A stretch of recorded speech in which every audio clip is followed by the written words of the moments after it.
Hello, YouTube land, and welcome to the Get In and Get Out, episode 14. God damn!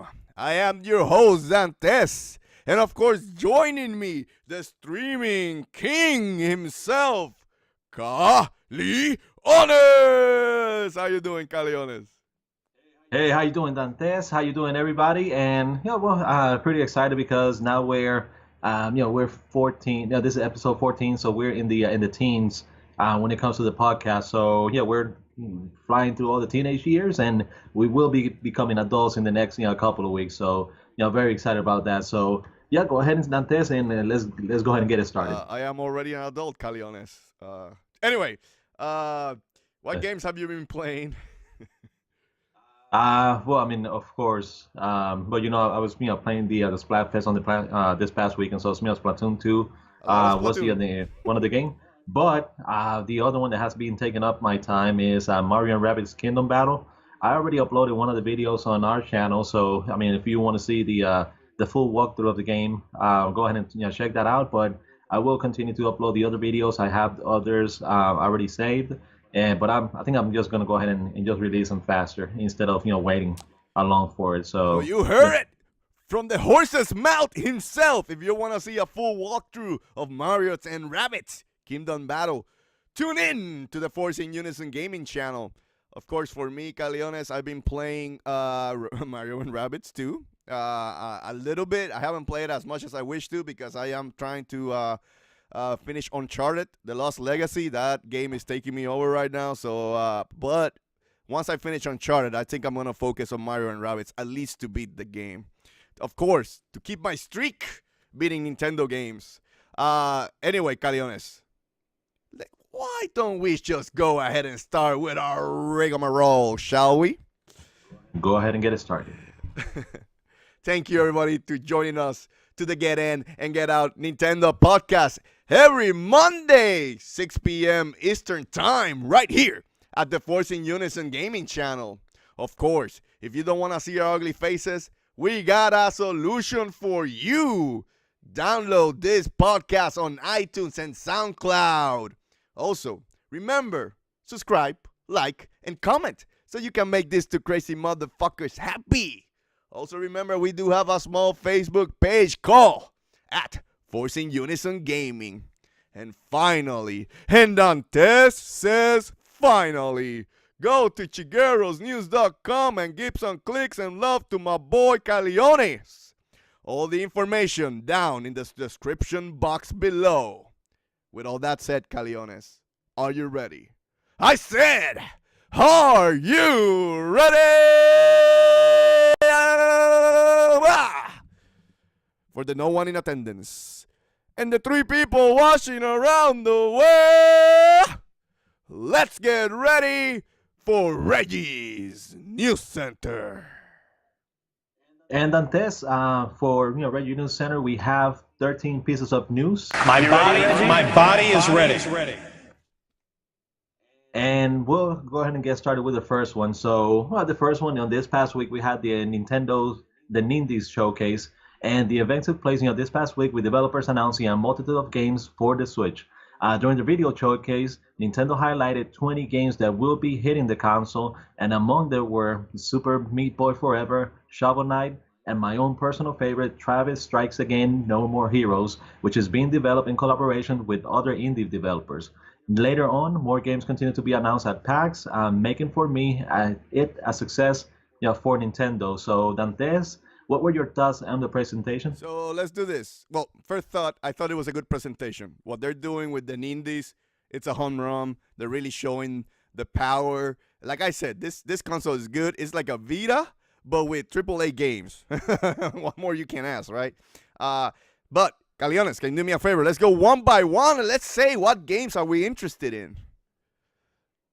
Okay, well, a couple of them have already been shown. One of them is the Parchments.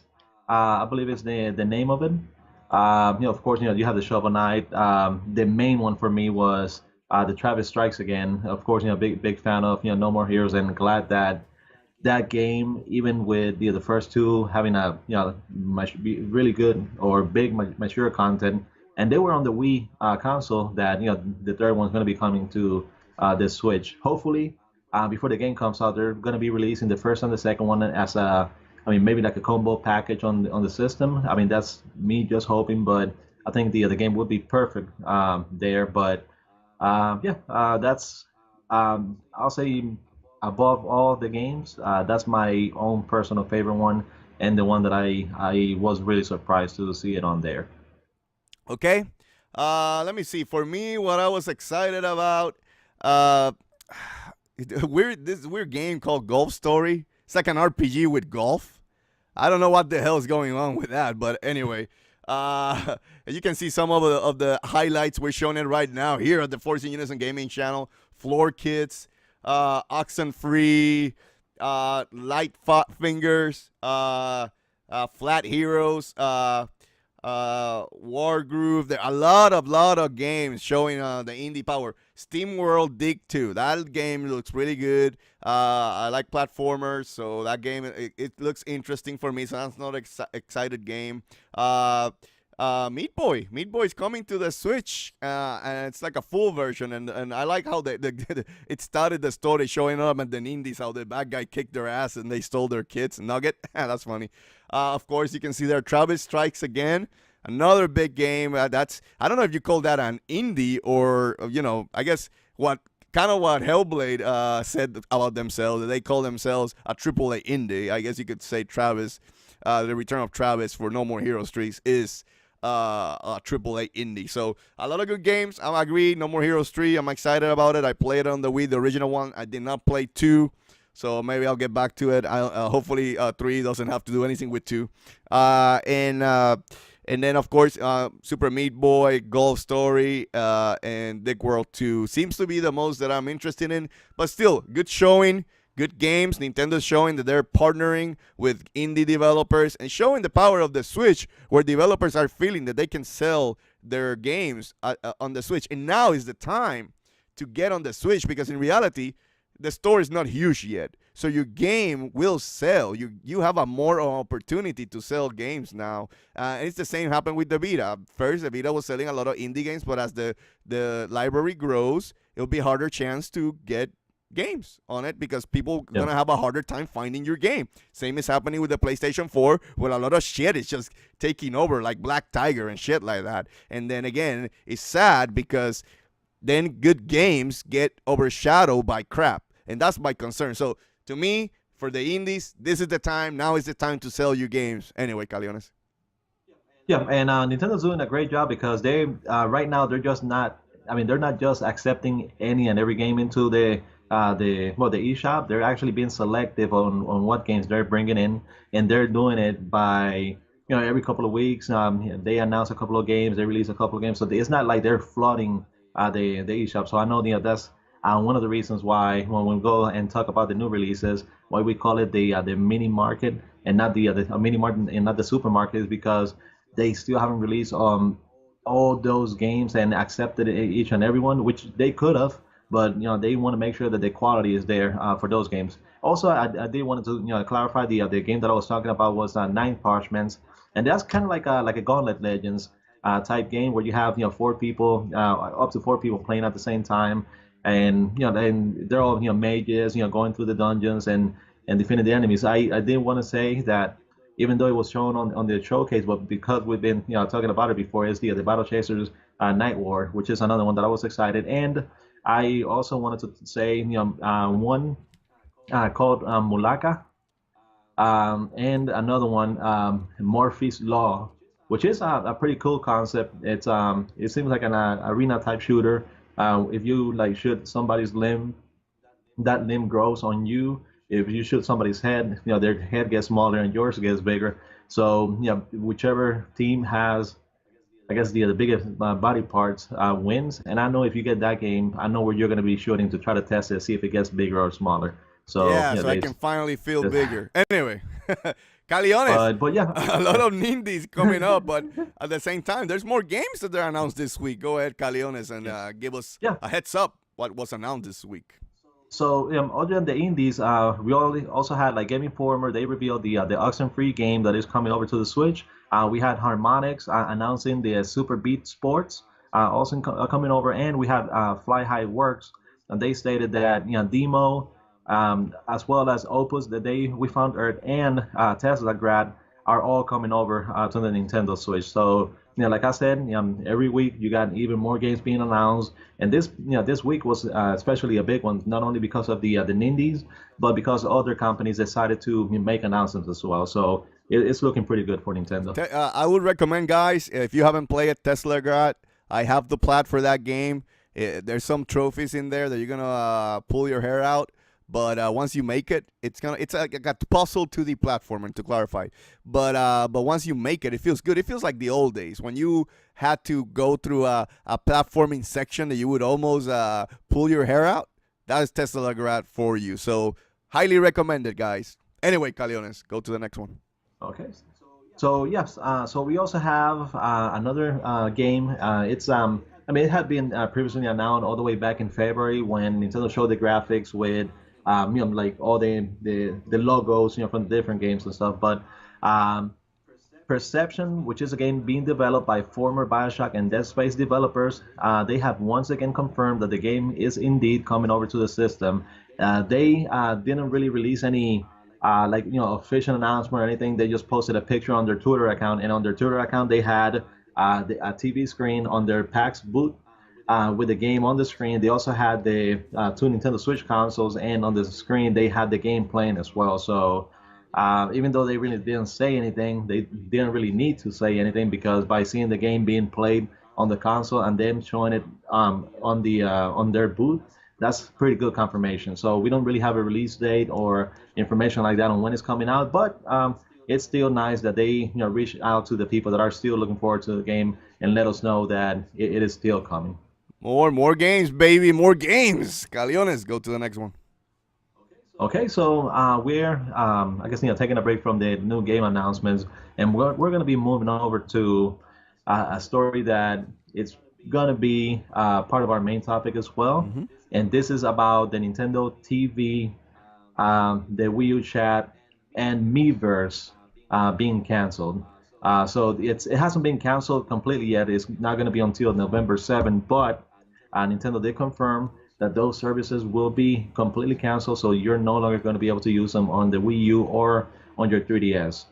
They did give you an alternative, which is other ways that you can download your post history and pictures, but we'll talk about it more later on about our feelings about those services, and if we think that it should be if it should be done again on the Switch, or if they should just scrap it completely. So Yeah. So if you guys want to hear our thoughts on Miiverse getting canceled, go to Onuma's Nintendo discussion later in this show, baby. Okay, Calion, let's go to the next one. Okay, so the Nintendo Switch has been out for less than 6 months, and it's already sold over 1.5 million units in Japan. Just this past week, the Switch sold 69,000 more, and some of those sales could be attributed to the release of Monster Hunter Double Cross, which released it on the 25th of August. But by the same token, Kotaku continues to track and compare the sales of the Nintendo Switch, and comparing it with the PS4 sales during the same time frame, indicating that during its first 26 weeks of release, the PS4 sold 665,000 units in Japan, compared to the more than 1.5 million that Switch sold during the same time frame. So, Kotaku also pointed out that it took the PS4 69 weeks to attain the same number 69, baby. Yeah, 69 weeks for to meet the over 1.5 million that Switch has already sold. So, Dantes, do these numbers matter at all? Oh, Sony's getting their ass kicked in Japan. I don't give a fuck. No, I think this is good. I think we even predicted one of our first episodes that the Switch will take over Japan. There's no doubt about it. So this just shows you that they're on pace to take over PlayStation total numbers in a year and a half or so. I don't know how much, but I think it's going fast. I mean, it's basically doubling the PS4 numbers in the same time frame. So again, This system, it's a great console. One, well, that's one of the reasons we have to give it credit where credit is due, and two is because it's a portable console, and Japanese gamers are a mobile type of gamers. They like to move. So Switch is just perfect for that market, and I wouldn't be surprised if the Japanese market is one. It becomes maybe I'm seeing this hopeful, but maybe the Switch can revive the console market, right? In a sense, I'm hoping, right? Because the Japanese developers, I love them. They make great games, and they lost something in the last 5 to 6 years. It's not the same. To me, they're coming back. They're coming back strong. This year has been great for Japanese developers. I wanna see more, right? So maybe the Switch is what we need. Maybe we'll see. I don't know, Calones, how you feel about those numbers. I'm guessing you're celebrating and doing your happy dance.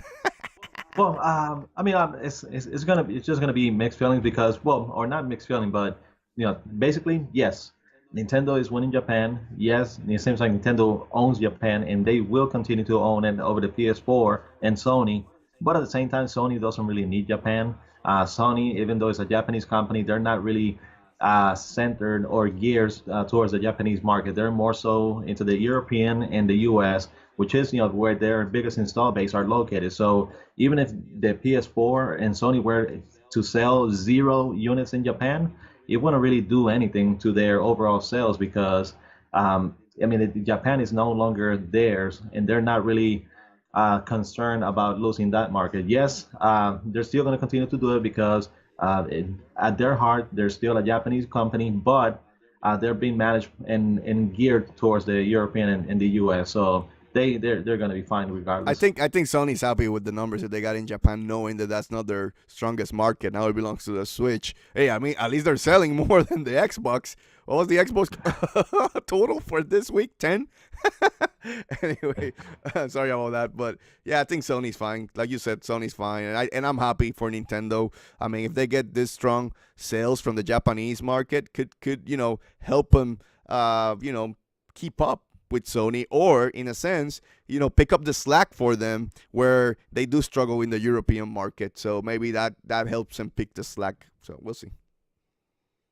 Okay, so now moving on to more legal matters. Nintendo has been ordered to pay $10 million to iLife Technologies for infringing on one of their patents with technology that was later used on the Wiimote. Although Nintendo did lose the lawsuit in Texas, they stated that the following, and I quote, on August 31st, 2017, a jury in Texas found that certain Wii and Wii U video game systems and software bundles infringe a patent belonging to iLife Technologies, Inc., related to detecting if a person has fallen down. The jury awarded iLife $10 million in damages. Nintendo disagrees with the decision, as Nintendo does not infringe iLife's patent and the patent is invalid. Nintendo looks forward to raising those issues with the district court and with the Court of Appeals.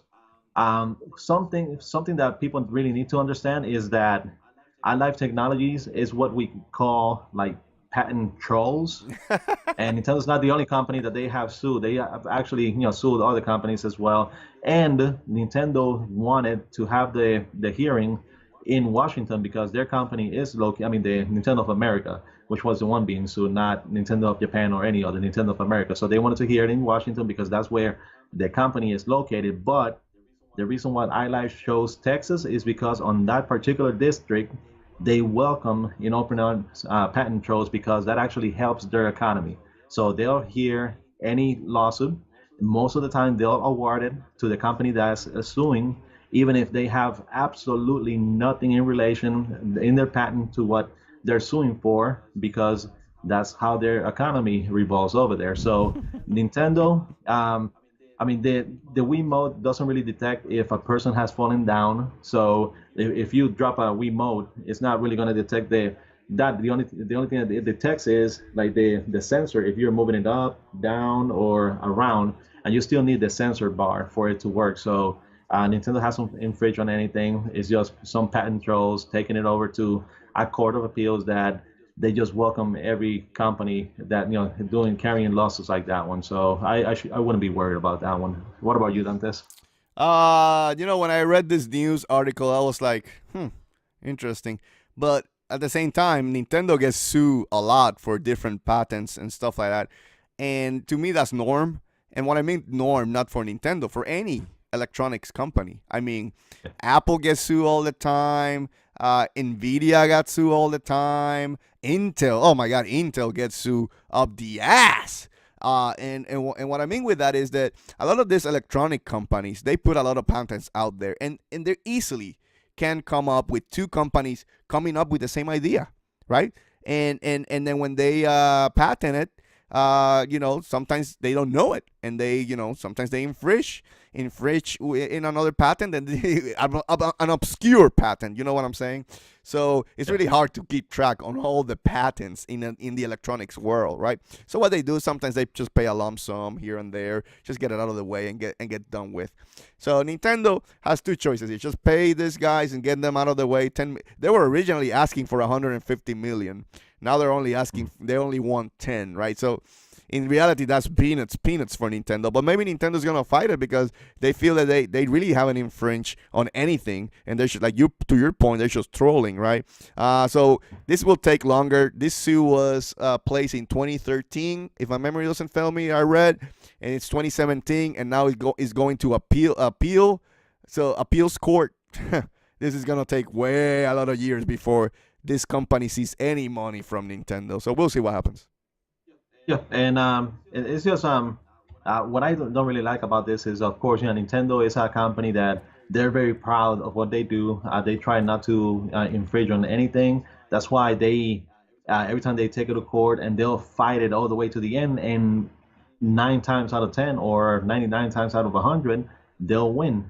I mean, they still have lost all the losses and stuff, but they're gonna fight it to the end. And this is one of those where I think they're just gonna win. Eventually, the other company's not gonna win anything, and the only thing they're gonna get is notoriety and their name to be known by people like us.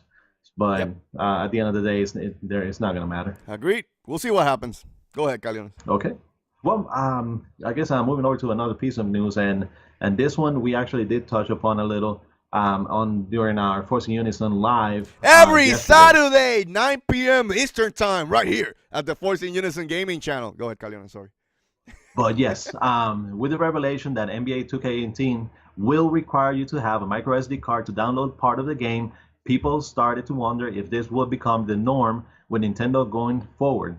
Nintendo stayed mum on the subject for a day or two, but eventually discussed the matter with IGN, going into further detail and stating that, and I quote, some Nintendo Switch games will require consumers to purchase an additional micro SD card to play them. Our expanded storage solution offers flexibility for those who need it to play these games. People can choose exactly how much additional storage space they want to buy, depending on the number and type of games they play and the amount of content they plan to download. Nintendo then continued explaining further and what would happen if you do not have a micro SD card when playing the game, and I quote, "If you purchase a physical version of a game that requires an additional micro SD card, you will be able to play a portion of the game right out of the box. To enjoy the full game, downloading additional data is required. Depending on the storage requirements for each game, it may be necessary to purchase a micro SD card to expand storage space. When purchasing additional version of the game, it may also be necessary to purchase a micro SD card depending on the game storage requirements and the storage available on the consumer's Nintendo Switch console." So Dantes, should Switch owners be concerned about this practice? We talked about it on the live show. I think it's kind of like back to the old days where you had memory cards and you have to buy memory cards all the time to keep your save files. Kind of feels that way. I also, like I said on that show, I'm kind of 50-50. It seems like they're hurting the consumer because when you buy the system, you should have the memory that you need now, and that's it. But at the same time, I don't know how Nintendo felt about their design of the system, the costs. A lot of things could have come into their decision of just putting 32 gigabytes of memory on the Switch. So again, I don't know. But admittedly, SD cards are really cheap, right? So it's not like you can really buy a 4 gig or 6 gig really cheap if you want to. I bought the 200 gigabytes one, and it wasn't that expensive. It wasn't that bad. So I don't know. I'm 50-50. I understand if the consumer gets mad. I understand if a consumer is mad because they bought the system. They expect everything there. And then you kinda getting hidden costs on the side. I mean, well, what company doesn't give you some hidden costs? But at the same time, I guess I understand maybe Nintendo's decision why they did not include more memory. So we'll see what happens. I think we'll see what games require this, and we'll see what size require these games, right? Because if they start implementing like you did, you need a minimum of 32 gigs on an SD card, then that's where things could get a little bit hairy. Maybe we'll see what happens. Yeah, and this is something that for the average Joe, they're gonna be, I mean, they're gonna be angry about it. They're gonna be mad, and they're gonna be fuming out of their ears because they're gonna be, okay. So how come Nintendo's putting that cost, towards us? How come they didn't include the additional memory on there? Why are they making us buy additional, the memory cards and things like that for the games? But what they have to know is that if Nintendo had included more memory in the system, instead of the system costing $299, it probably would have been $349, or it could have been $399 if they wanted to include 68 gigs or 64 gigs instead of 32 or 128 of expanded memory. So yes, Nintendo put the cost towards us, but at the same time, by us being able to get our memory cards, we only pay a fraction of it. We don't have to pay the full amount, and that's why I'm okay with this. I do understand that eventually companies were going to start doing this. It's the same thing that happens on consoles when you have a game on the disc, but you are still required to download the entire disc into the system. So it still takes space on your hard drive. So it's happening on Nintendo systems. It's been happening on the other ones. But I'm just glad that with the micro SD cards, we are able to pay that additional amount and not have to pay it up front for twice or three times the value of it. I understand what you're saying, Caleones, but we will have to wait and see what happens. If the consumer is going to feel bad about the SD cards or Nintendo did the right move. But anyway, Caleones, let's go to the next piece of news. Okay, so going with the next one, talking with the Wall Street Journal, Nintendo talked about the holiday season and trying to meet the current as well as future demand of the Switch, stating that we're doing everything we can to make sure everyone who wants to buy a Nintendo Switch system can do so.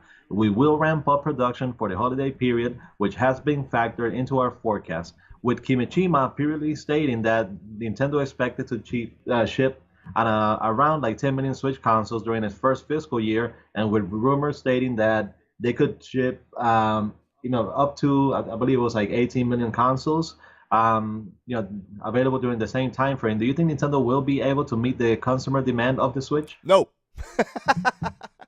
No. Is Nintendo done anything that tells you otherwise, Caleones? Well, I was able to go to a store and get the very last Nintendo Switch this week. That's about it. What? Last. The very last one. Yeah. Yes. Okay. So anyway, After calling like three other ones, but yeah. I think Nintendo will meet some demand. I think that they better meet some demand for Black Friday for sure. So I'll bet you they're gonna be holding a lot of consoles for the holiday season. So even if they're building, they're maybe building stock, right? And in the manufacturing world, if you know you're gonna have a lot of demand of a product, sometimes you build a lot of stock before that demand gets higher than what you expect, right? So maybe Nintendo is building that stock. Maybe Nintendo is trying to build enough consoles to be ready for November. And I want them. I honestly, Caleones, I want them to be at 100% this November, baby, because it's going to be so interesting with PlayStation, Xbox, and Nintendo duking it out to see who wins Black Friday. But anyway, we'll see what happens. Yeah, and it's one of those things where even if Nintendo doesn't meet the demand, they need to at the very least ship the 10 million consoles that Mishima stated, because I mean he already stated that those are the expectations that he laid out to the customer. Of course, he's not going to state more because he wants to give us reasonable numbers that he can meet, just so himself and Nintendo doesn't end up looking bad for going under those numbers. So at the very least, I expect the 10 million to be shipped.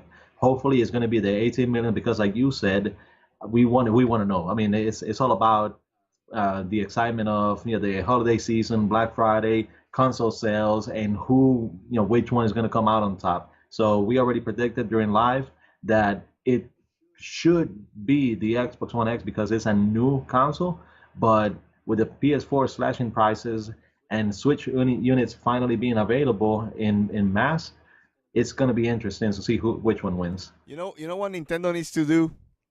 Just put that Mario Odyssey bundle, and you drop the mic, and you're done. You're done, son.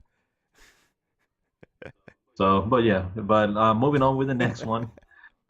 With the release last week of Mario and Rabbids Kingdom Battle and the critical success it has received, David Soliani, the creative director of the game, talked about how the game came to be and the process of proposing new ideas to Nintendo, stating that every time you are proposing something crazy to Nintendo, they are quite open-minded, but you need a good justification and a good logic to create something in the Mario universe. In this case, not only was Ubisoft able to convince Nintendo to allow them to play with their most precious IP, but with the success the game has enjoyed, it is quite possible that Nintendo will be even more open to pitches and collaborations, and other companies could also jump on board. What do you think about Nintendo allowing Ubisoft to use their Mario IP, and what other crazy ideas could other developers come up with? Any game ideas you want to pitch to them? So you know what? I'm gonna say something quick. So I wish Ubisoft would have pitched something else instead of rabbits. I just don't like those suckers. I'm sorry, Calones. The game is fun, got good gameplay, but every time I see those damn rabbits, I'm like, oh fuck, here we go. But imagine if that game would have been with just Mario characters or Nintendo characters. Wouldn't it be that better? I don't know. Maybe that's just me. But crazy ideas. This could open a lot of companies coming in. I mean, Nintendo, to clarify, a lot of people give shit to Nintendo that they don't make new IPs, right? Right? Can I be honest? Yes. But I'm gonna defend them here. I'm gonna wear my Nintendo fan hat right now. A lot of those new ideas that could become new IPs, they just take those new ideas and they use existing IPs so they can develop something like Mario Galaxy. That could have been easily a total different character and rolling around in the universe. But they took Mario, the most precious IP, and they made it into Mario Galaxy, and it became, to me, one of the best 3D Mario games of all time, if not the best in my eyes. So to me, Nintendo always takes new ideas. They just use the existing IPs. They can easily, like I said, build new IPs out of those new ideas, but no, they're always open-minded and they try new things.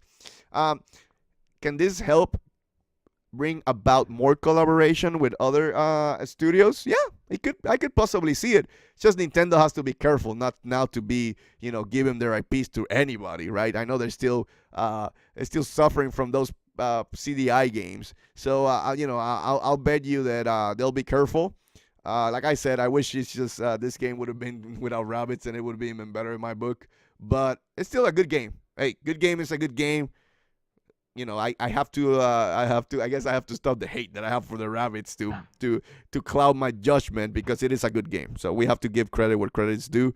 And yeah, I can see more collaboration, and also I can see Nintendo being open-minded and they're coming up with more crazy ideas for the future, not to just develop new IPs. I think Nintendo's going to be like 50-50. They're going to develop new ideas going forward and still use existing IPs, but they're just going to use their young, up-and-comer developers to come up with the new IPs like Splatoon, right? So we'll see what happens. Okay, so you still haven't told me what game you would actually propose, like what company, what other IP you would mesh with the Mario IP. So let's go ahead and take this time, because I want you to pitch something to the listeners and the viewers, if you're watching on YouTube. Like, what game would you do with Nintendo characters, and what company would you do it? So let's go ahead and do it. 1, 2, 3. World premiere. Yeah, I don't know. God. I don't know. I honestly don't know, because Mario has been on everything. God. But you're a big Sony fan, so what Sony IP do you think would mesh with a Nintendo IP and would be perfect together? Which one? I don't know. Not a single one, honestly.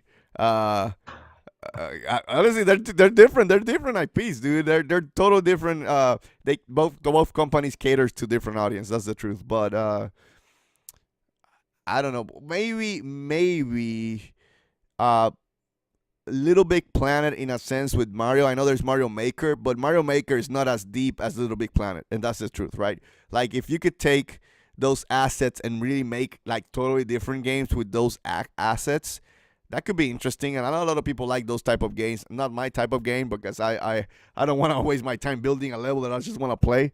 But you know that could work. Little Big Planet with Mario together, I guess. Yeah, I can see it, and plus the multiplayer aspect of the Little Big Planet game as well. I mean, that's something that Nintendo could use. But yeah, I can see it. So I'll go ahead and like you heard, world premiere, Little Big Planet meets Mario in the next game. Sure, that works. Okay, Caleones, go to the next piece of news. Okay, and this is our 10th piece of news, and this is coming straight from US Gamer. But they are stating that not only will NBA 2K18 feature Amiibo support, but that the game will have exactly the same content as the PlayStation 4 version. Also, some screen did make it to the internet, and it seems the game is pretty faithful to its console counterparts. So, Dantes, should people be surprised that 2K Sport didn't have to compromise the Switch version of the game in comparison to the others? So I guess this is good news. Maybe this is why the Switch selling could turn out really well for third-party support. In a sense that in the Wii U generation, there was a lot of ports that were GIMP, right? There were missing features, there were missing online components. Why would a Nintendo fan would go and buy the inferior version, right? And mostly for people like me who has Nintendo consoles as a secondary console, right? Where third parties are bought in a different console, you have to give us a reason why I want to buy your third party games on the Switch. And being portable is a hell of a reason to buy third party games on the Switch. But now it helps that the games are coming out with the full-on features from the other consoles onto the Switch. So I think this is good news, Caleones. This is good news, and you as a Nintendo fan should be happy in seeing news like this that the other versions are coming out with full features. So Yeah, and it goes. I think it's great news in two different ways. One, that the Nintendo Switch is capable of playing the games and having the same content as the PlayStation 4 and the Xbox One, but also this is probably going to force other companies to not give us games with missing components, missing modes, just because now we can finally call them out and say, hey, NBA 2K18 has every single mode from the other version. So how come your game, which is similarly taxing as that one, is missing all of this? So companies are not really going to be able to hide as easily behind the Nintendo Switch is less powerful than the other ones, which I mean it certainly is, but they can always do certain adjustments, like maybe cut a little bit here and there, just so the modes and the content from the games are not don't have anything missing from them. So that is great news overall. okay, sounds good, Caleones. Let's go to the next piece of news. Okay, and this one, I mean, like I said, is one of the games that I was playing this past weekend. But this past weekend, Splatoon 2 hosted its second official Splatfest, pitting Team Flight against Team Invisibility. Aside from Marina's eye-raising remarks in support of Invisibility, the Splatfest actually combined both the European and US play statistics, calculating the winner based on the two territories. Invisibility narrowly won the popular vote, but it was Team Flight who ran away with both solo and team victories, making Flight the winner of the second edition of Splatoon 2's Splatfest. So, Dantes, what do you think about Nintendo combining both the Europe and US together to calculate the winner? Sure, sounds good. Go ahead to the next one, Caleones. So, yeah, I guess that tells me you absolutely don't care about Splatoon. hey, I care that you like it. You're my bro. I care that you stream with other people. If you want to join Caleones on Streaming Wednesday and have some fun playing Splatoon with my boy Caleones, go ahead and do it every Wednesday, 9 p.m. Eastern Time. So, yeah, I don't hate Splatoon. It looks like a fun game. It's just not for me, but, it's good. I guess Flight won. I would have taken Invincibility, but whatever. It's all good. But yeah, going over with the next one. Around 2 weeks ago, Telltale announced that Batman, the Telltale series, would be coming to the Nintendo Switch, but there was speculation about which group of episodes will be included or if they would be sold all together or separately. Although the Telltale themselves haven't confirmed the number of episodes, an Amazon listing of the game does state that it will include all 5 episodes of the first season.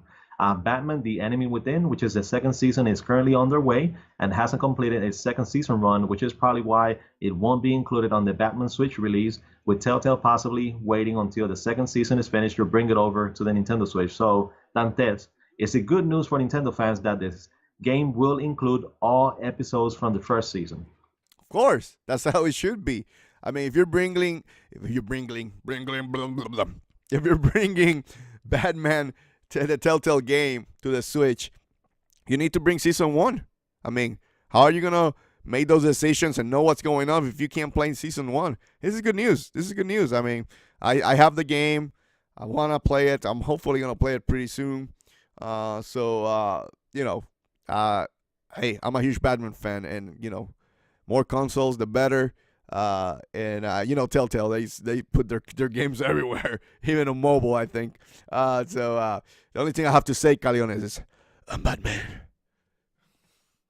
So yeah, but you already played the game, right, on the PlayStation? No, I'm going to. No, I'm going to. Okay, so you haven't played it No, yet? I have it. I have it right here. It's just that let me see. Somewhere around here, right here. You know what I'm saying? I do have it. I'm interested in playing it. I just haven't had a chance to it, but it's on my list for this year. I do make lists, Calones, of what games I'm gonna tackle per year. That's how serious I take this shit. I'm just saying. Okay. But then I was just gonna ask you how you felt about the game. But if you haven't played it, once you do, I'll have you share with the on the podcast. We'll give some impressions right here at the Get In and Get Out Nintendo podcast. And I want to say on a side note, we haven't finished the Mario & Rabbids Kingdom Battle game, but once we do, I think I'm probably gonna do a standalone review of the game, a video review, which is gonna be posted and not have it on as part of the podcast. So that's something that I'm gonna be working on. Hopefully within the next week, will be done and ready for the channel. But moving over for our last piece of news. Last week, the developers were hinting at the possibility of Final Fantasy 15 on the Nintendo Switch. This garnered even more steam when a pocket edition of the Final Fantasy 15 game was revealed for smartphones and PC, making it seem possible that if any game would come over to the Switch, it would be that version. This time, Hajime Tabata stated that nothing has been decided yet. The development team is testing out what kind of specs the Switch can provide. So, Dantes, should Switch fans still hold out hope that the original Final Fantasy 15 experience could be making it to the Switch, or should fans be worried that there's still a chance that neither the main game or the Pocket Edition could make it to the console? Pocket Edition is coming to the Switch. I have no doubt in my mind. If it's coming to a mobile cell phone, it's gonna come to the Switch, and that's the version that the Switch owners are gonna get. No doubt about it. They just need to work the kinks out, know how they're gonna do it. Once they know, it's a slam dunk. I believe it's coming. I don't know how you feel, Calones, but I honestly believe it will come pretty soon. Okay, well, I'll say as a Nintendo fan, of course, I hope that the original game, with the original assets and everything, will be the one making it over, because it'll show us that the Switch can handle the game. But at the same time, I do understand the game engine, and that's the only game that uses it. With Final Fantasy 14 using a less taxing version of it. But I don't see Square Enix spending too much development time and money on adapting that engine to the Switch. So I believe Pocket Edition will be the one coming over, and in the short run, it's gonna be bad for Switch on it, because they won't get the definitive Final Fantasy 15 game. But in the long run, because they're not spending time on this game engine and they're moving on to Unreal 4 and all those, then we will be seeing more support from Square Enix. But I'm okay. If it's the Pocket Edition, I will be getting it. I will be playing it and beating all of it. So either way, we should be fine. Damn, Calones. That was a lot of news. I'm already tired. I'm like, but no, we'll fight through. because this is what we do as Nintendo fans. But, Caleones, if I wanted to know what games are coming for the Switch, baby, which store would I go to? Shigeru's Mini Market. Well, and today, we're going to be talking about 4 games that did release this week. Of course, we have the League of Evil. We have the Assure Striker Gunvolt Striker Pack. We had Zed Blade, Neo Geo game, and the mother of all games, Mario and Rabbids Kingdom Battle. I guess game of the week is Mario and Rabbids. I mean, I'm not gonna even fight it. When you said the mother of all games, I guess it's the greatest game of all time. Did I give it away by saying that? What? Did I give it away? Like that was gonna be my pick of the week? Yeah, sure. Yeah, sure. I think you gave it away too soon, Calones. You're a cheap whore. You gave it away every time too soon. Anyway. But yeah, like I said, previously, we're gonna do a game review of it. Oh, I will be doing a game review of it, so look forward to that one. And we'll still give an impressions here once I finish the game too. So, hey, Mario and Rabbids seems to print money. I mean, if you think about it, our highest view podcast was the one that we talk about the season pass of Mario and Rabbids. I'm still surprised as hell. So I'm maybe the outlier here. I mean, Mario and Rabbids are taking over the world. Maybe soon a freaking rabbit's gonna jump out of my door and kick my ass. I don't know. I'm scared, Caleones. Anyway. All I'm gonna say is I would be completely happy with a Mario, a Disney type movie with the same look of the Mario and Rabbids game. So I like the cutscenes, I like the cinemas, and I like seeing Mario that way. So it's perfect. You know what? We talked earlier what games you would like to see a merch. Hey, Disney and Mario could be cool. In a game like Kingdom Hearts, but with Mario characters, right? Something to that extent. I don't know. We'll see what happens. Caleones! Thank you for that. Thank you for giving us what games came to our favorite store. But now it's time to duke it out.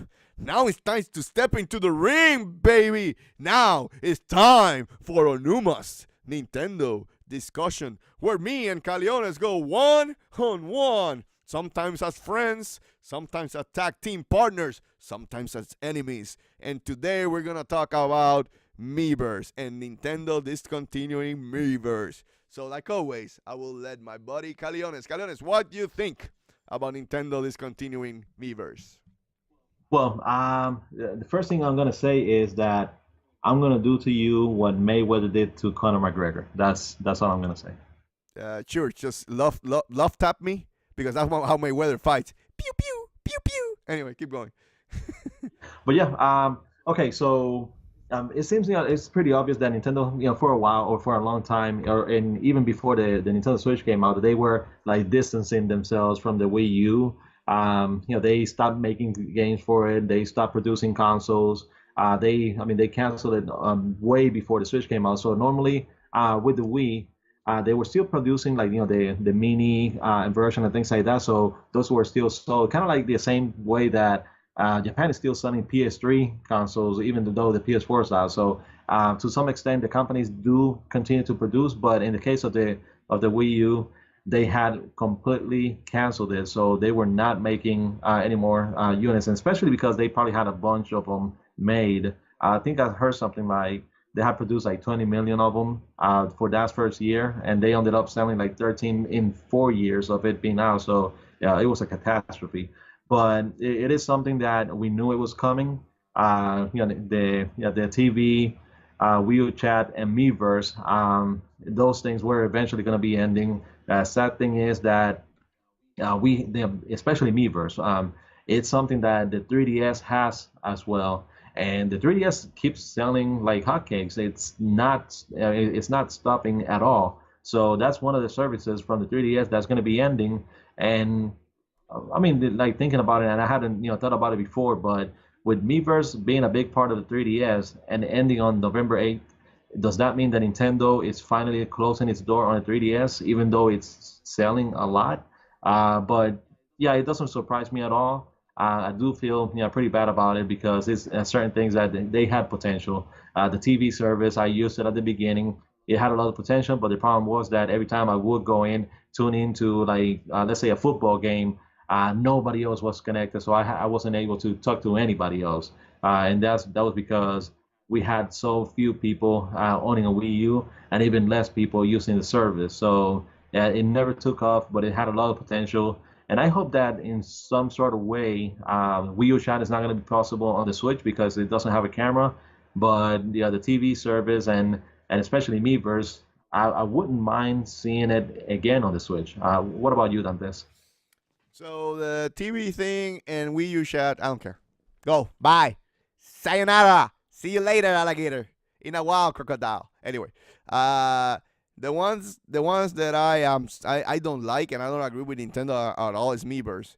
Why didn't you transition this service to the Switch? Because in a sense, it's kind of like your best thing that you have done in the online environment of Nintendo in history, right?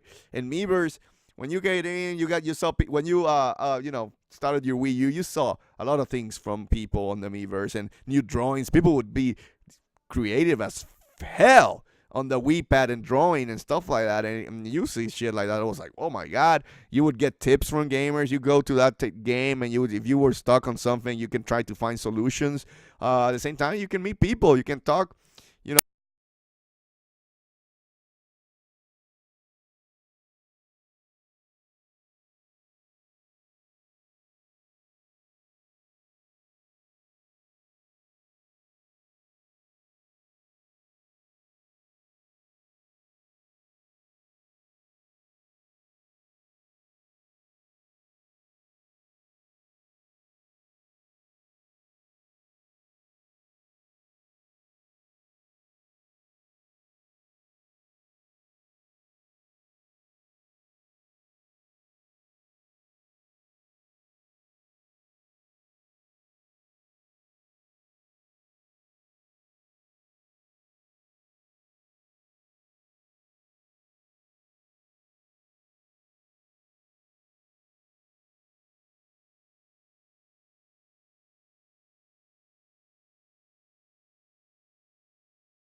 I am tired because I see something here.